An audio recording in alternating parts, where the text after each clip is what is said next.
élégante, une princesse au visage d'ange, simple et délicate, caressée par l'innocence, 15 ans. Tellement mignonne pourtant, elle n'en est pas consciente. Elle trouve sa poitrine petite, ses fesses immenses. Elle se fait des tripes, elle pense qu'il faut qu'elle change. Elle voudrait se sentir unique, mais elle se sent juste différente.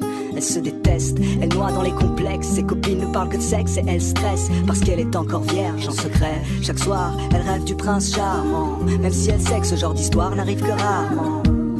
Et avec le temps, elle s'installe le doute, alors elle prie que Dieu l'écoute. Mais les jours passent, le chagrin grandit, et tous les garçons qu'elle aime plaisent aussi à sa meilleure amie.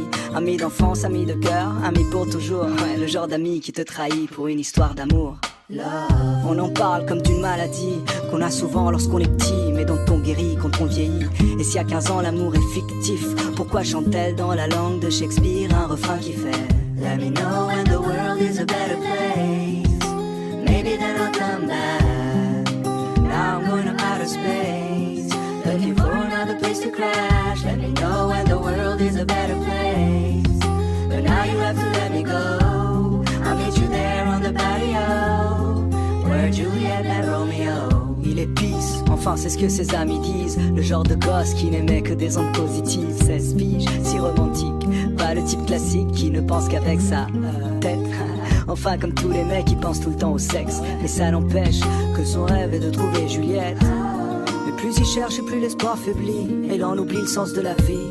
Il maudit l'époque, il trouve les filles trop agressives. Souvent ça le bloque, lui qui rêve d'une fille timide. Il le sait que c'est stupide et qu'il est trop difficile, qu'aucune fille n'arrive à la cheville de celle qu'il s'imagine.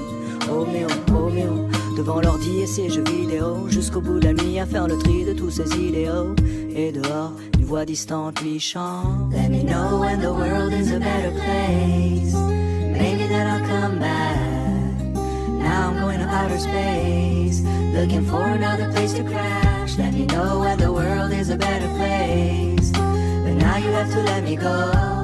I'll meet you there on the patio, where Juliet kissed Romeo. Elle était seule ce soir-là, il la voit de loin. Elle a le cœur qui bat à 1000 à l'heure, mais fait semblant de rien. Lui pour une fois n'y pense pas trop et son instinct le guide. Et tout lui vient de manière instinctive.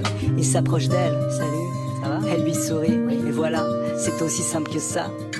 À quoi bon chercher des prétextes quand il suffit d'un mot, d'un geste, et le destin fait le reste. Ils passent la nuit à se raconter leur vie, à s'enlacer, faire l'amour, s'embrasser à l'infini. Finally, les deux se sentent vivre, ils écrivent un nouveau chapitre du livre. Juliette et Roméo, Roméo et Juliette, sans fin tragique, une histoire si parfaite.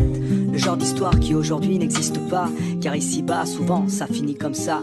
Roméo maintenant est pris, donc les filles sont folles de lui. Juliette veut être indépendante, donc pas d'enfant, pas de famille. Du coup, lui devient moins romantique, elle moins innocente. Et peu à peu, ils prennent leur distance, font un break, histoire de voir d'autres gens. Parce qu'au moindre doute on se laisse, aujourd'hui c'est fréquent. C'est typique de l'époque, on se quitte sans combattre. Et de l'amour il reste que des reliques d'une vieille pièce de théâtre. Roméo et Juliette, Juliette et Roméo. L'amour une maladie et je prie pour un fléau. D'ici là je m'en vais loin d'ici. Peut-être que sur une autre planète ils ont compris le sens de la vie.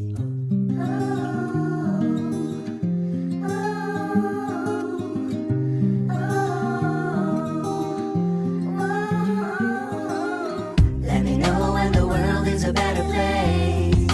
Maybe then I'll come back. Now I'm going to outer space, looking for another place to crash. Let me know when the world is a better place. But now you have to let me go.